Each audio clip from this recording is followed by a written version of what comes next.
This is a gorgeous family home, only it has one big problem. It's completely empty. No lights, no toilet, no furniture, nothing. My goal? To completely fill it and create a livable home without ever using buy mode. That's right, I won't be able to purchase any objects in buy mode, so everything that goes into this house must be sourced in another way. And I won't be buying things from any retail businesses either, because that kind of feels like a roundabout way of using buy mode. On the ground floor, the house has rooms for a large open plan living, dining, kitchen, and study area, as well as a small bathroom. The first floor consists of a hallway, an activity room, as well as 2 bedrooms and a second bathroom. And to top it off, this house also has a basement, which I predominantly felt like would be used for storage. Now, while I can't purchase any objects in buy mode, I can still access both my Sims personal and my household inventory. While my Sims personal inventory was free game, I decided that when it came to my household inventory, I'd only be able to take objects out of it, and not put any furniture back into it or even sell it for simoleons, just to make things a little bit trickier. Great, so I had my house. But I needed a sim to source furniture. Meet Miralda. She has a name that I'm hoping no one watching has, and she's a throwback to one of my first ever train wreck videos on this channel when I tried to do the homeless challenge. Love that for her. Miralda has had a bit of a glow up, and her traits have changed too. She's gone from a clumsy cat lover who hates children to a high maintenance kleptomaniac who still hates children. But yes, Miralda has needs, both to get her nails done and to steal your lamps. Most importantly, the kleptomaniac trait would actually allow her to steal some furniture, giving us one method to start furnishing our home. So Miralda left her frogs behind and moved into her new house on a sunny spring morning, starting with no money, no skills, and most importantly, no objects or furniture.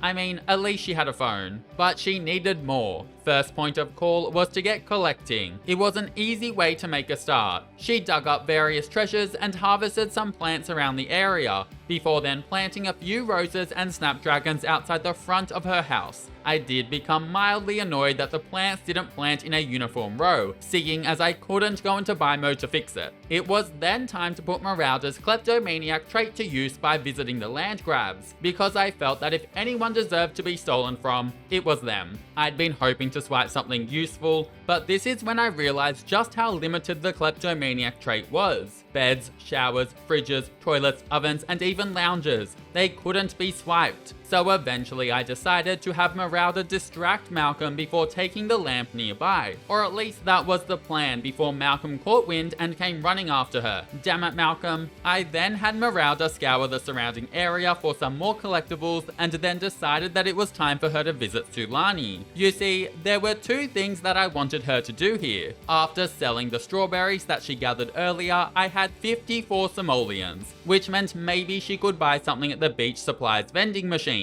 Originally, I was hoping that she could buy a towel, but then there it was, a portable lounge chair for 50 simoleons, which I promptly had Miralda snap up. As the sun began to set, Miralda traveled to the cave on More Petey and began exploring it. She wasn't expecting all too much, but hoping to find either something useful or something of value to sell. She hit a small jackpot, finding one of the fingers of Sulani that was then sold for over 600 simoleons. Miralda then headed home, set up her lounge chair and went to sleep, before then waking up at 5 AM to pee her pants. Singing Miralda So Filthy gave me an idea. Dumpsters. Before heading to Evergreen Harbour, Miralda stopped off at the land grabs to swipe the lamp that was rightfully hers. And once at Evergreen Harbour, she honed in on dumpsters. And after another couple were done woohooing in it, I decided to have her dive for meals. After all, she had no kitchen and was very hungry. After a bite to eat that was really giving food poisoning, it was time to dive for deals. And Miralda really embraced diving for deals, because that's what she did for quite a few hours. She got a bunch of dyes, some seating that was mostly in need of repairs, and most notably, a meditation stool, a bicycle, a laptop, and a dirty double bed. It had been a very successful day in the dumpster. While I had nowhere to place the laptop yet, I now had a bike to ride on, an official place to sleep, and despite still smelling like crap, Miralda could learn to ignore her scent by engaging in meditation. Love that for her. That night was rather eventful thanks to vampire Vlad Daddy sneaking in and making his way all the way to Miralda's bedroom to catch a drink. And yes, I too noticed him standing in Miralda's pee from the day before. I'll never know what attracted Vlad to Miralda that night, but I'm going to put it down to her stench. After a big sip, Vlad left, leaving Miralda passed out on the floor, but she later woke up,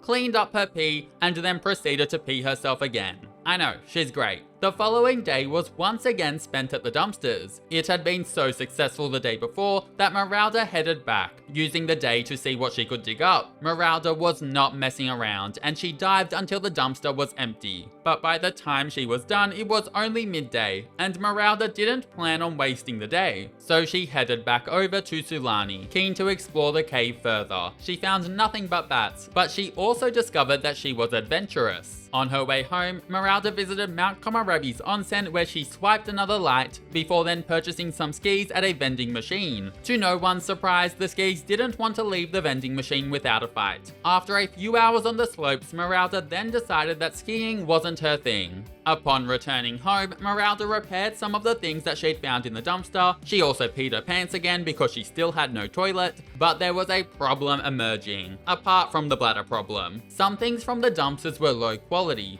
Others, like the bathtub, could be repaired, but others were literal charcoal, and I felt like choosing to replace them was too much like purchasing them from buy mode. I needed a way to restore them. There were two options, one being to join the green technician branch of the civil designer career and eventually unlock the smog vacuum before using it to repair burnt furniture. It would be a very lengthy process and it wasn't gonna happen. The other was to become a spellcaster and learn the Repario spell, and this was a much more viable option. After Miralda enjoyed her first bath in days, ate a random berry for dinner, and then slept in a bed without a visit from Vlad, it was time to travel to the magic realm. She found Morgan, who caught her eye because he's a low-key hottie, and after she collected 7 magical motes for him, she was finally able to turn into a spellcaster. But this was only half the picture. Miralda then needed to practice practical magic until she learned the Repario spell. It took a hot minute, but eventually she got there. After grabbing a bite to eat at the magic realm, Miralda then returned to the dumpsters to source more furniture, and that's where she struck gold, securing a burnt but otherwise good quality bed and a stove that needed repairing. Miralda went straight to bed upon returning home because,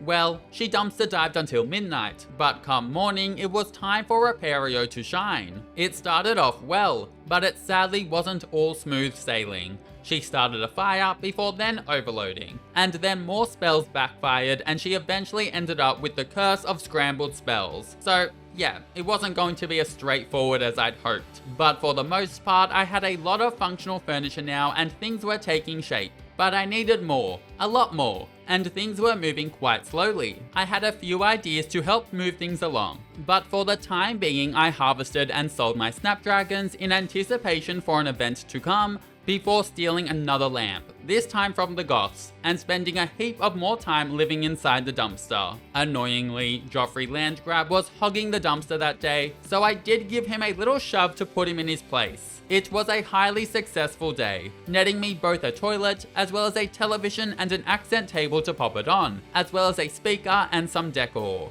I did have a problem though. My curse meant that I was really struggling to repair burnt furniture. So while some things could be repaired and used, anything that was burnt was useless. So I really needed to get rid of my curse. That being said, I manually repaired the electronics and got the toilet working again too. And on the whole, things were looking pretty good. After spending the night repairing, Miralda was in a foul mood by the time Saturday rolled around. So she spent the first half of the day taking care of her needs, and this included getting a feed at a bar where she swiped a chicken statue. Now because I was being majorly set back by my curse, I had Miralda spend the night learning Untamed Magic in the hope that eventually she'd be able to learn Decursify. It would take a while, but it was needed. The magic training continued all the way until Sunday morning, whereby the flea market event began. See, I was picking and selling those flowers for a reason, and after selling the plants and the dyes from the dumpster diving, I was sitting at around 1,800 simoleons. Yes, the perfect amount for a flea market shopping spree. I bought a lot, literally almost everything.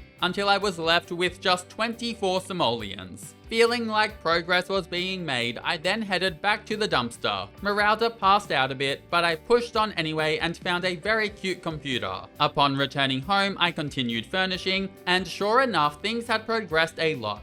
After spending some time making Miralda happy, the next few days were a mix of magical training, dumpster diving, and caring for needs, with the odd swiping of an object thrown in for good measure. A break came in the form of the Humour and Hijinks Festival, where Miralda joined the jokesters and amid passing out and peeing her pants, managed to make enough jokes to win, netting herself 500 simoleons and more importantly, a comedy mic stand. Not bad at all. I also got a visit from Tina Tinker, who promised me she'd fabricated me something good. It ended up being an upgrade part and I was like, Tina, that was a massive letdown, please leave. After more dumpster diving and more magical training, Miralda eventually became an adept spellcaster and learned Decursify, enabling her to get rid of the curse of scrambled spells and repair lots of the objects that she'd found in dumpsters. Amidst all of this diving, Miralda found a second, better bathtub, a sink, and a dresser. But she was still missing key things like a fridge, more kitchen counters, a bookcase, a desk for her computers, and perhaps most importantly, a bin.